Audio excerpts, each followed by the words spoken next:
Hello, everybody, and welcome to the Frank and Stan chat.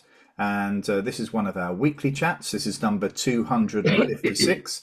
And I'm delighted to say that Aelwyn Pugh has come back to join us for the fourth time. Now, there are very, very few guests that have come back four times. So, Aelwyn, welcome back. Thank you very much. For It me, just shows I got very little to do, doesn't it? I was going to say, for me, Owen, you could come back next week as well if you wanted to. Oh, that's very I kind. always enjoy it. I've got a feeling that if our hearts are still beating, Aelwyn will be back in May 27. I just get a feeling about it. Anyway, this is one of our weekly chats, so we're all going to bring something to the table with regard to what's caught our eye this week. But before we do that, just because there probably are one or two of you new followers of the chat who are not sure who Aelwyn is. So, Aelwyn, can you give a little sort of summary of your career, perhaps condense it down to a minute or two? Yep. People often talk about being amongst the first generation of their families to have gone to university. Well, I was one of the first generation of my family to receive a secondary education. And despite being poor, my parents were highly aspirational, which will come as a shock to some former HMCIs. And they saw the post-war educational reforms as a lifeline for their children. As a result, I went to grammar school and went on to three universities before spending the next almost 50 years in education.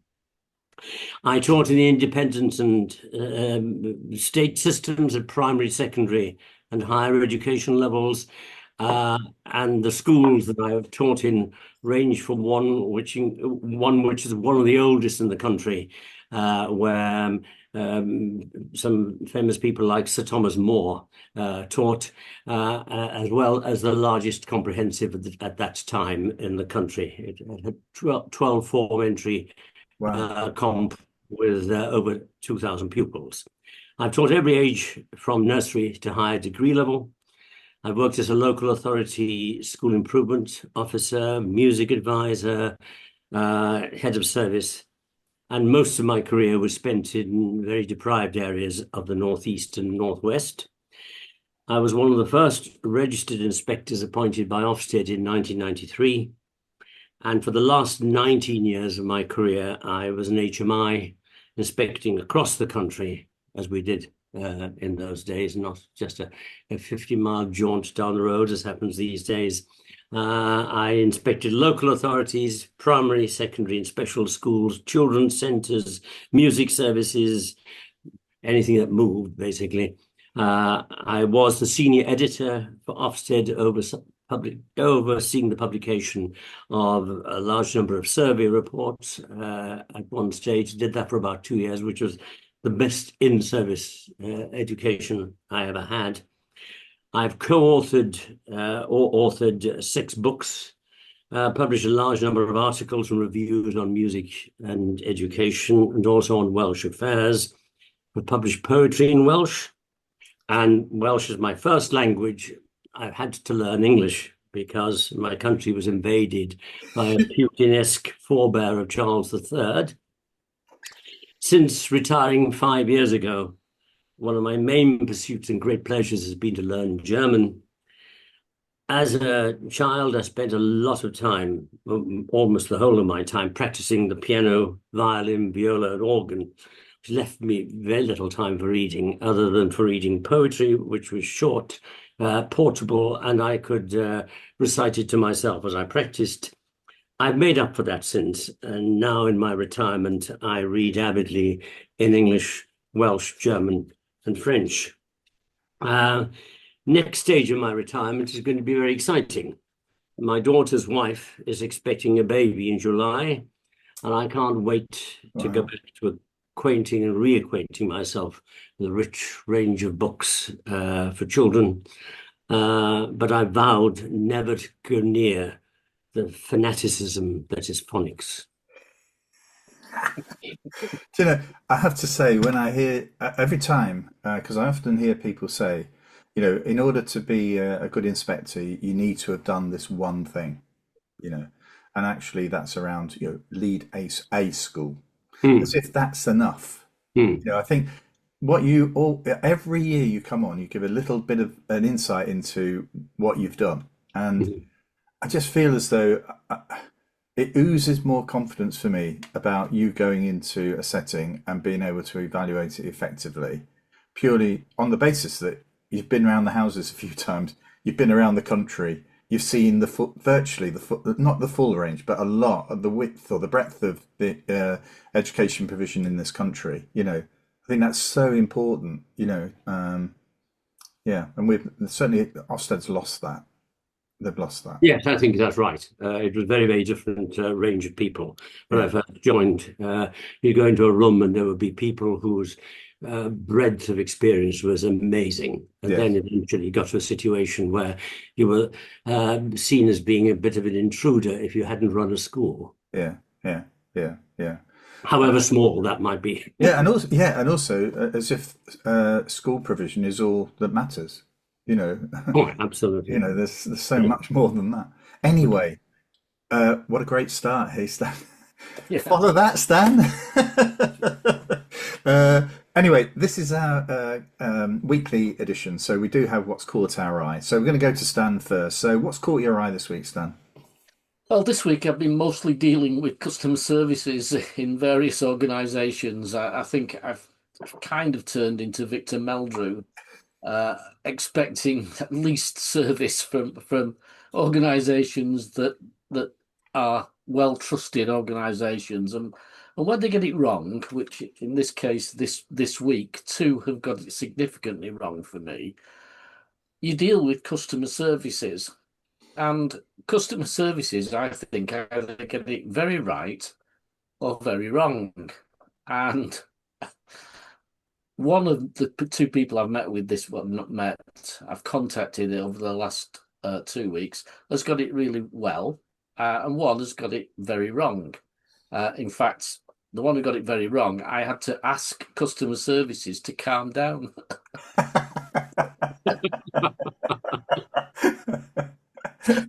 Uh, but the difference was one immediately put the blame of the problem on me, so it was my fault this had happened, rather than trying to help find a solution to it. Um, and that led to all kinds of nonsense about, we'll have to escalate it now, and it'll take 72 hours to for anybody to be able to get back to you. And I was saying things like, can we not just talk to a human being who can go and post this to me now? Yeah, No, no, we haven't got anybody who can deal with that here now. Major organization, major store with outlets all over the country hasn't got anybody available at 4 o'clock on a Tuesday afternoon. Amazing. Anyway, that particular company have recognized that they didn't handle it well and have sent me some compensation, a £50 voucher, which is nice, but it doesn't solve the fact that their customer services was pretty poor. The other organisation has cost me at the moment £500, well, £600 with that, because of a mistake they made. They haven't admitted a mistake, they haven't done anything, but their customer services was far, far better. They dealt with me far better and left me waiting for them to investigate what went wrong without any anger. And I was really angry when I was going to meet them, but I met them face to face. Only young people in the office, but had had some really good training. So as soon as I went in, they could see I was angry. Have a seat, Mr. Johnson. Let me get a piece of paper. Let me write down what it is that you say, so that we're very clear, and then I can investigate it further. Blah, blah, blah, blah, blah. Leave it with us, Mr. Johnson. I'll get back to you as soon as I can. Really well done. Empathy, understanding, no admittance of fault, despite me saying, yes, you're to blame for this. No admittance, but really very well handled. And it reminded me schools are under a lot of pressure from complaints. The evidence is that they're rising all the time. And I found this one that I had to deal with as a head of service. I just thought I've anonymized it, anonymized it, but I just thought I'd read show the state of things people have to deal with. Dear Mr. Such a Body, We are writing to you as a group of angry parents. We are sick and tired of our children having lots of new teachers. This year, the school have allowed Mrs. A, Mr. B, Mrs. C, Mrs. D, Mrs. E, Mrs. F, G, and Mrs. H all to leave school. That's 8 teachers who have left in 1 year. It shows us parents that lots of the staff are not happy with Mrs. X as the head teacher. She is far too bossy. And if you don't do it her way, she gets rid of you. We're told to write to the chair of governors, but that will do no good because he will just side with her. Whatever Mrs. X wants, he backs her up and she gets her own way. We hoped Ofsted would sort it out, but the school are not telling us what Ofsted have found out, and we'll have to wait till after the summer holidays. We know some staff have told the inspectors how unhappy they are with the management of the school. Now we hear that Mr. I, the school caretaker, is being forced out of his job. Unless he takes a pay cut, he will lose his job. This is the way she works. She gets rid of the people who don't want to follow her instructions. If something isn't done soon, we'll have to move our children to a school where the head teacher listens to her staff more. Please get the governors to listen to parents. We are a very concerned group and we want to see changes in the way the school is being run. Yours faithfully, very angry parents at X primary school. Wow. So how did you respond to that, Stan? Well, a lot of it is well, it actually was. It didn't come to me. Actually, it came to somebody above me. They went bypass me. Yeah. But a lot of it was coincidence and difficulty. People choosing to leave the profession for different reasons. People moving on for different reasons, and obviously an issue with the head teacher, which there was. But that then the governors had to investigate it. Yeah. But it's how do you deal with that in the first instance? Because I have another one that's been to just about everybody in the authority, and nobody actually saying to the person, actually, there's not a lot we can do. Yeah, that was about the noise in a primary school upsetting somebody who worked from home. Because previously he'd been able to move his work pattern around playtimes. But since the reception now did continuous provision, he couldn't work at all. Yeah, I mean it's interesting on your complaint, the face-to-face issue seemed to solve it, didn't it? And also sort of like not accepting responsibility, but really feeling as though you really want to get to the bottom of this. The clever bit was definitely not taking responsibility. At no point did this young girl say, "Yeah, that's our fault." He empathised with how angry I was, how upsetting it must be, how she would look into it, how she would try and find out what had gone wrong. All very clever stuff. At no point did she say, "Yes, that's our fault." It was me that kept saying, "No, that's totally wrong." Yeah, but it's the training, and I think that, well, what training does a head teacher or a school manager or a teacher have that would allow them to downscale this very early on instead of it going up the chain and up the chain? Because there's no end point to complain. No. Hey, Aelwyn, have you got a view on this? Yes. I can see that the pressures must be great, and all the evidence seems to point to it increasing. Although, if you ask the right question to the right group of people, you can always get that impression. And Yes. I sometimes feel like saying, "Well, you ought to have seen some of the things I've been through." If you want to know about complaints coming from councillors and God knows whom else, and the local radio and so on. But I do feel that sometimes schools don't help themselves in the way that they deal with parents. They try to keep them at a distance. I think that sometimes I certainly know that I was viewed as being a middle-class parent with very sharp elbows, but I always, when I did raise a complaint, raised it with a view not only of raising it from my own family's point of view, but also on behalf of those parents and children who didn't have the experiences and the know-how to be able to get through it. And what I found very frustrating sometimes was that rather than having a face-to-face or just trying to sort it out, some heads would bring together a whole panoply of people. Yeah. So you'd go into the room with something which could be sorted out in a quarter of an hour, and you'd have to be talking to about 6 people on one occasion, head of year and head of department and God knows what else. And that used to rile me, because I used to think, well, we talk about parents feeling cut out by schools, but if they're not used to dealing with a group of people, as I was, then this must be very, very daunting for them and quite frightening. And I've had sometimes responses which just weren't appropriate, like the chair of governors in one school, when I was trying to point out something which wasn't correct and which actually broke the law, and saying gently to him, I think you need to sort out this, because if Ofsted comes over the hill next week, you might find trouble. I wasn't working for Ofsted at the time, but trying to be helpful. I had a letter back saying, you're being threatening, and we find reference to legal situations unnecessary and so on. I must say that later on, some of those people were moved on, not because of me, because of other parents finding that. Yeah. So I'm a bit biased, maybe, as far as that's concerned.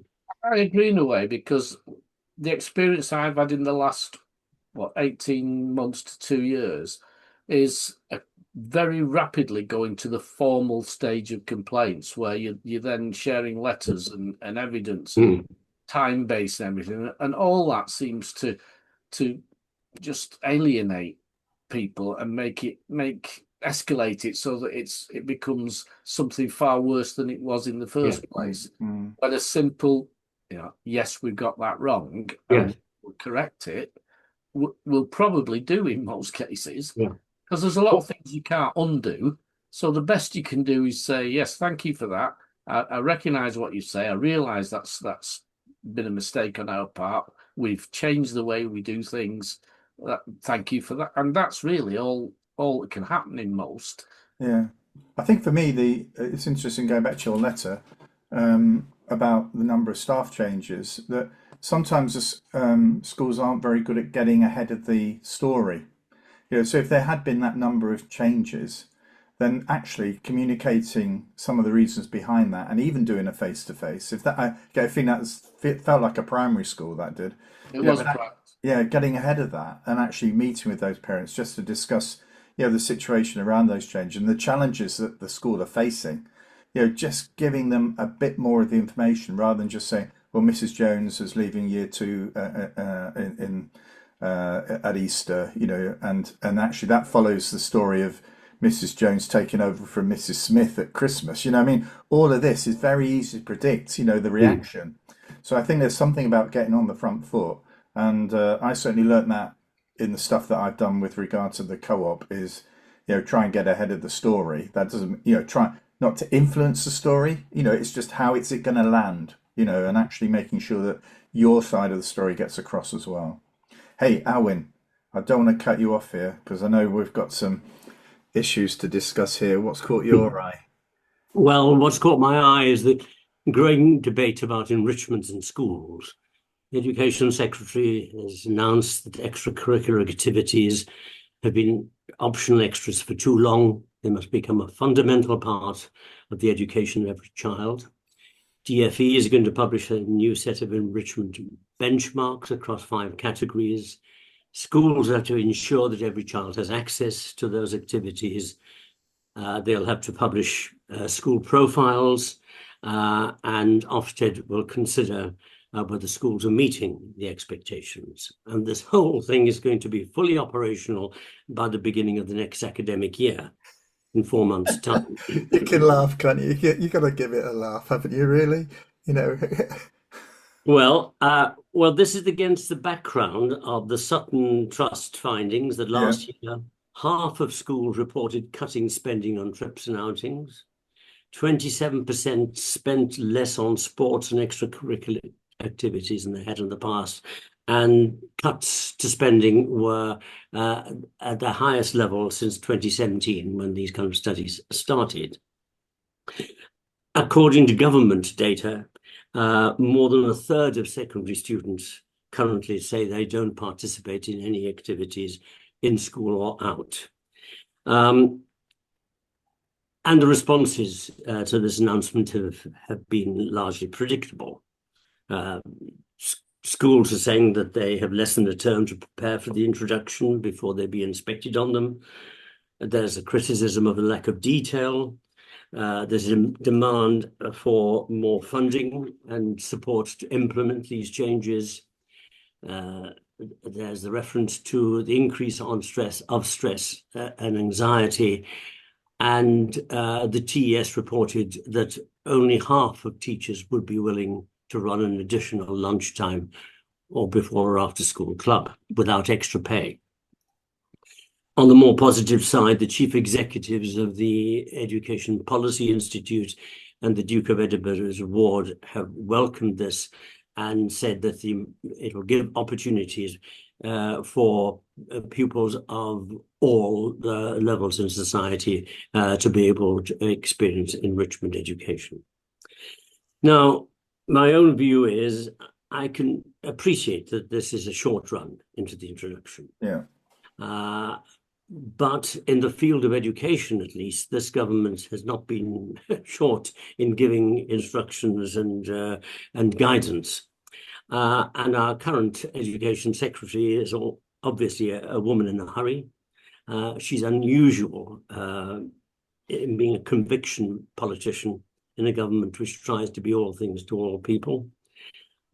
She's got to undo some pretty damaging stuff produced by the Tory sham governments we've had in the past.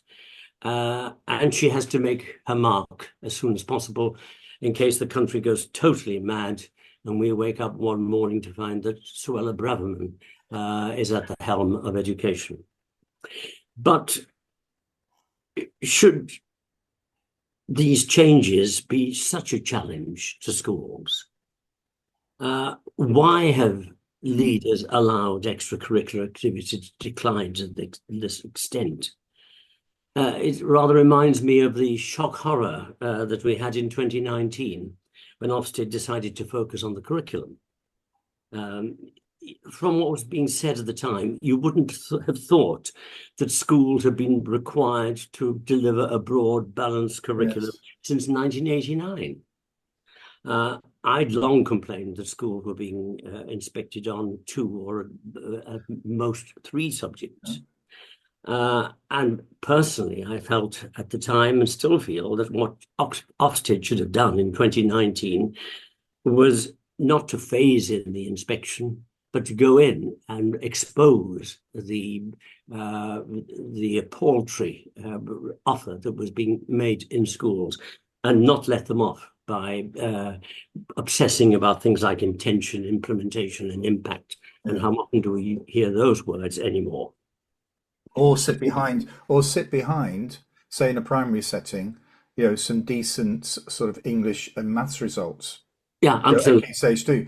I mean, because in a way, I must reveal here, Owen, I'm not going to reveal the name, but I remember speaking to and I think I've said this on here once before, a senior manager in a school, and I said, would your head teacher, or how do you feel about, say, a 5% reduction in your Key Stage 2 results, but know that every single child in your school can swim 25 meters?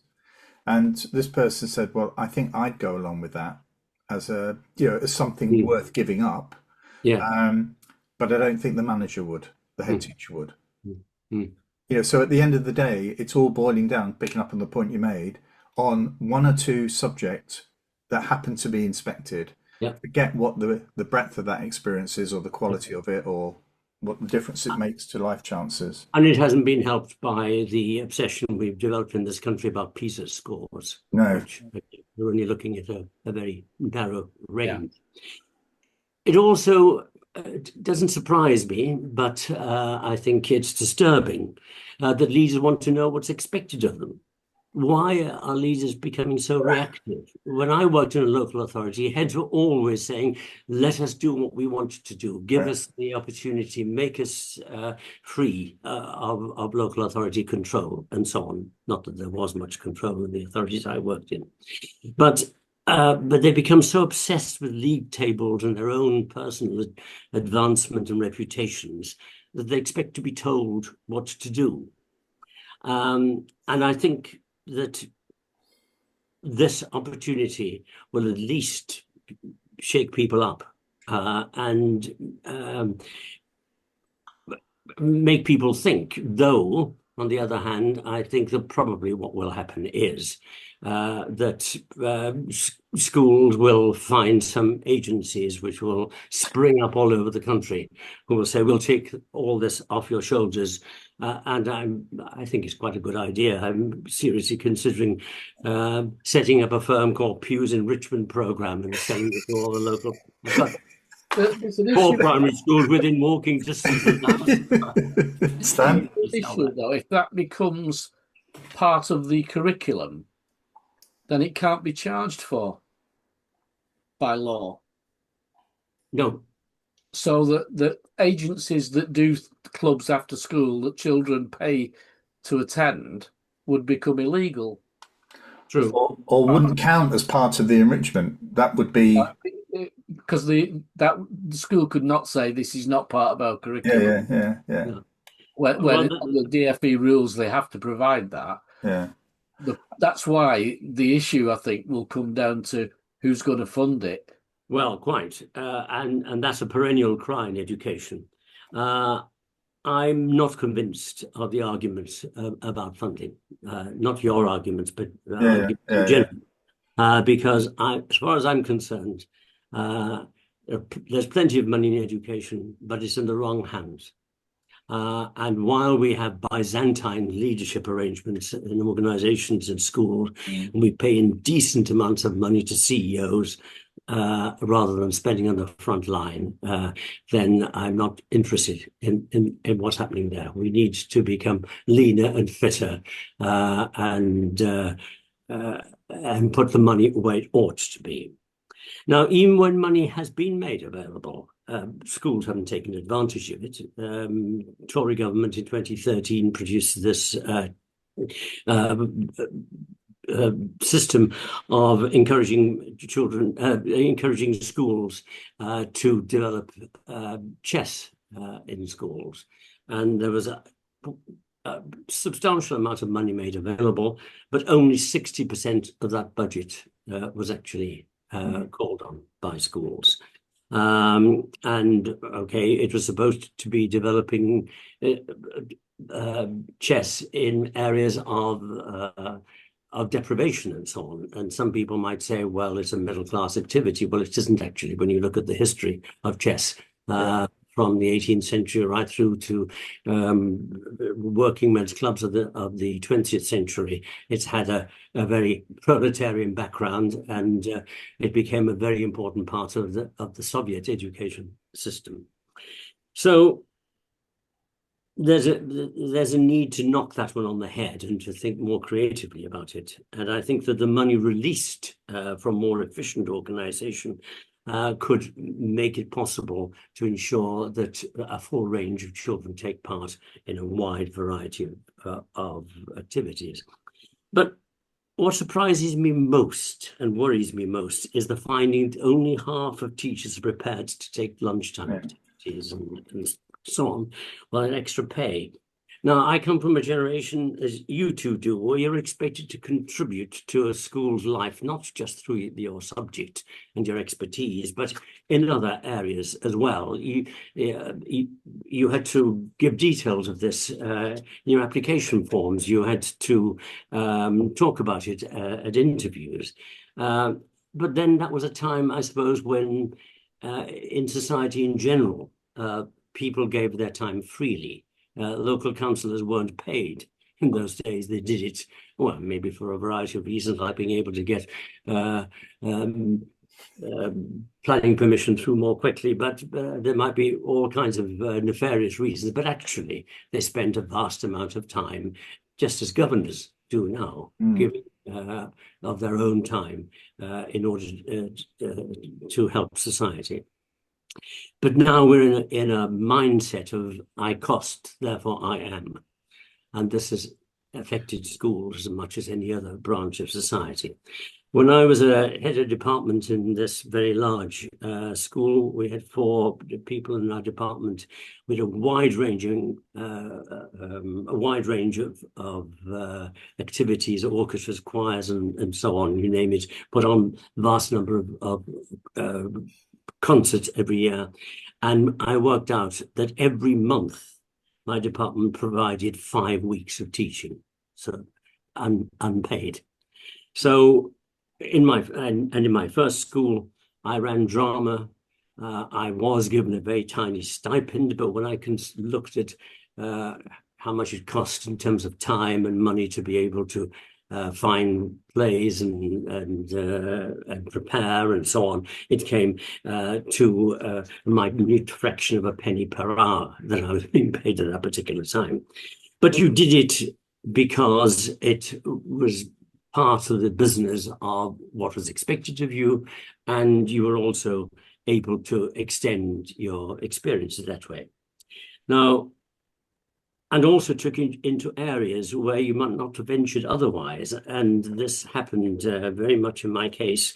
In my first school, there were 3 rugby teams, first 15, second 15, and the gentlemen's 15. I was called in one day by the master, that's the title of the headmaster, who said, "Pugh, you're Welsh. We haven't got anybody to coach the third 15, so we'd like you to do it." Now, I was about to say, this is stereotypical and blah, blah, blah. Also, of course, I'd not done any games since the age of 13 when I decided that cricket was so utterly tedious. I know I shouldn't be saying this to you. So utterly tedious, I insisted on doing Greek instead. Combination of those things made me think, no, I'm not going to do it. And then I saw in my mind's eye that section of the application form I'd never been able to fill in, which said sporting achievements. And I said, okay, I'll do it. And I thought, oh my God, what have I set myself up for? But luckily, my brother was a very able rugby player.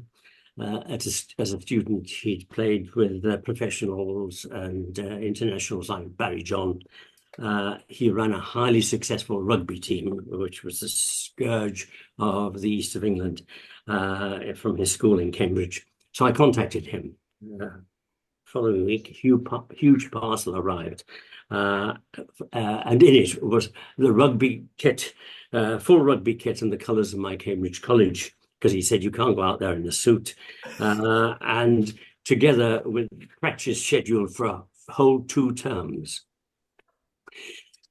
The most embarrassing thing of it all was having to put up with the whistling and shouting when I appeared with my white knees in the school quad. But over time, it attracted less and less attention, and at the end of term, I was well into it. There were some signs that I wasn't really cut out for this, and I was better suited to teach drama than rugby. I kept referring to rugby rehearsals, and rather than practices, and I referred to the interval rather than half time. I can't pretend that the coaching was very effective. We were pitted against some very aggressive teams. A visit to one Catholic boarding school in the south, the children were almost prepared to run off because they were put off by the sight of about 10 priests in their cassocks lining the touchline, crying, "Kill the bastard, kill the bastard." So it's absolutely true. We didn't win any games. I spent a tremendous amount of time on Saturdays in A&E. most famously when I had to sit there with children in rugby clothes on one side and a whole set of grown men dressed in civil war uniforms, because they'd been reenacting the Third Siege of Oxford in 1646. So it took you to areas you wouldn't have got to otherwise. And our best score was when we only lost by 50-0 against us. But I put that down to the fact that they changed the scoring in the 70s. And if I'd been teaching in the 60s, it wouldn't have looked quite so bad. And we took part in the only rugby match in history when a team declared. But the next time I applied, I was able to fill in that section, coach the school's rugby team. But while I was teaching, the focus on the importance of extracurricular activities were already declining. I talked about my department. We put on these concerts and so on, did all this extra work, but it was, I'm afraid, against tremendous amount of antagonism from the unions. And in the early 80s, the unions boycotted extracurricular activities, which was rather ironic because none of them did any. And when we did put on a concert in the local church, after a lot of fighting with unions and so on, put on a performance of Noah's Flood, Britain's Noah's Flood. It involved children of all abilities, vast numbers of children and staff. It happened to coincide with the week of interviews for the deputy head's post. And at the entrance to the church, there were two characters there, two people who are applying for deputy headships, squeezing the flesh. And they were the leaders of the very unions who were trying to stop this happening. Right. So I'm a bit skeptical about this. There's undoubtedly going to be trouble ahead, but I hope that this is one area where the Labour Party will stick to its guns and we won't have a U-turn. I think you're right with the generational thing, because I used to do a lot of sport both in school and out of school with the local authority teams, etc. And we'd take part in competitions in athletics, in cross country, football. But what I found after I'd finished in that authority, Salford, and I was 15, 20 years later, sort of seeing how things were, it was the same teachers who were running all the sport who'd been running it when I was there 20 years ago. There was no younger generation coming through. I do know that there are one or two younger people who are currently doing it, but I know, because somebody I know well is now leaving for another job in a different authority. And the question is, well, who's going to run all the sporting activities? Because it does tend up falling on somebody who likes the sport, who's keen, and not on somebody who feels or everybody who feels it's a sense of duty that children should have access to all these activities. I just want to make there are some schools, just to balance this out, because that are doing quite a lot in this area already, and just a shout out for a local infant school that our grandchildren attend. There are extra activities going on after school and during lunchtime. So our 7-year-old is part of the choir there. That's all run by a teacher during lunchtime, and it's great. She loves it. But it also reminds me, Aelwyn, first time I met Aelwyn was when he came to assess us for the School's Curriculum Award, the Gerard funded award, in around 1999. And that was all around how broad is that experience for all the children in the school. And in a way, Aelwyn, that assessment of our curriculum was more incisive and probably more accurate than all of the other assessments undertaken by the inspectorate in terms of the quality of that curriculum and its impact. And I just want to say I was very keen on the contemporary dance because it was offered to me as a teacher at my first headship. We've had a guy on here who's used that experience to go on to be the artistic director of a major national dance company. And also, one of the great things is when your students contact you, and a guy contacted me a couple of years ago to say he was the principal dancer for the Berlin Ballet Company. And you think, Wow. well, all of this, this is nothing to do with maths and English. I mean, this is about what drives you, what excites you in life, what gets you up in the morning. All this sort of stuff is there. So that's where it ends up at the end of the day, doesn't it? Mm, All of these mm. things. My love of dance, I shared that with the students. They suddenly liked it. Kids would do it. Yeah, Even boys would do it. Nobody was embarrassed because yeah. I was doing it. Mm, So the mm. impact is massive. The Yeah. potential is massive.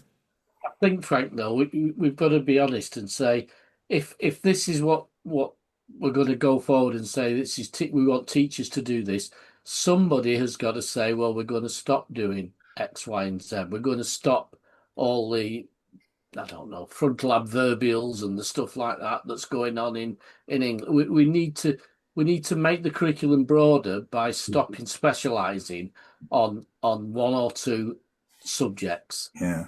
Start recognizing that actually, if your talent, as Ken Robinson would say, is in art or in music, that's what we should be developing. Not saying, I'm sorry, you can't do music because you've not done well enough in your maths exam. Yes. Yes. Yes. But I think also schools could save a lot of time by cutting down on the amount of bureaucracy Yeah. that's there. It amazes me. I can safely say I had no problems with discipline. And I taught in some pretty awful schools, and I also taught in one of the best schools in the country. Highly intelligent children can make life far more difficult for a teacher than children who resort to swearing at you and so Mm. on. But nowadays, it seems to me that everything accrues. You can't just deal with the situation and close it down.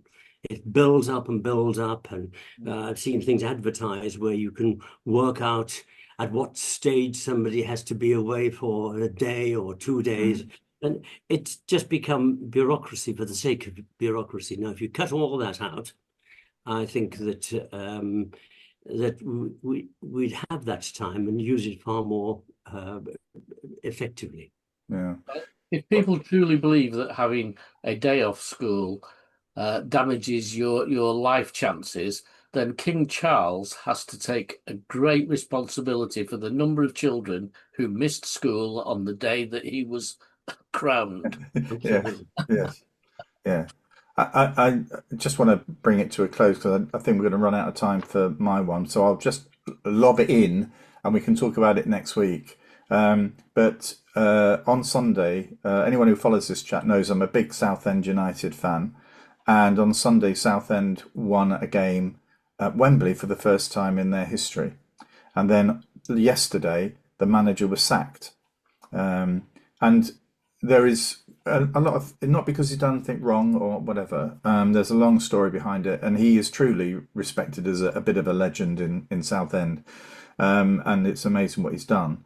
And so, in a way, he leaves his post. But actually, there's another football story running at the moment regarding Southampton, who apparently it's called Spygate, have been spying on the other teams, and they shouldn't be doing that. And there's something here about respect to the game, respect to each other, actually being a noble, being sort of a sense that there is something that has to be done right. So I will lob that in, and that will be my Frankistan chat issue, what's caught my eye at next week's. But yeah, just really wanted to offer a thanks to Kevin Mayer and his amazing senior team for saving Southend United. But anyway, Aelwyn, thank you very much. Stan, I think I'm just looking at the time. That's 21. That's about getting on for 50 minutes.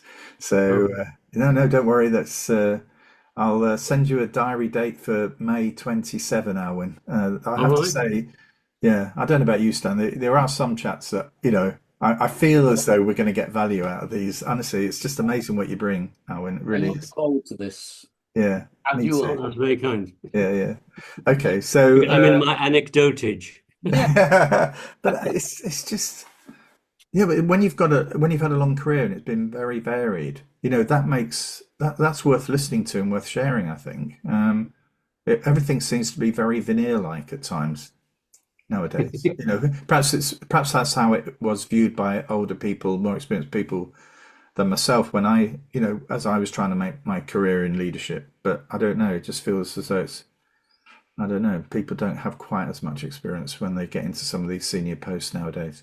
But anyway, just the old man talking here, Aelwyn, that's all. Absolutely right. I remember an old chap saying to me when I first started teaching, "I'll speak to you, Pugh, when your knees are brown."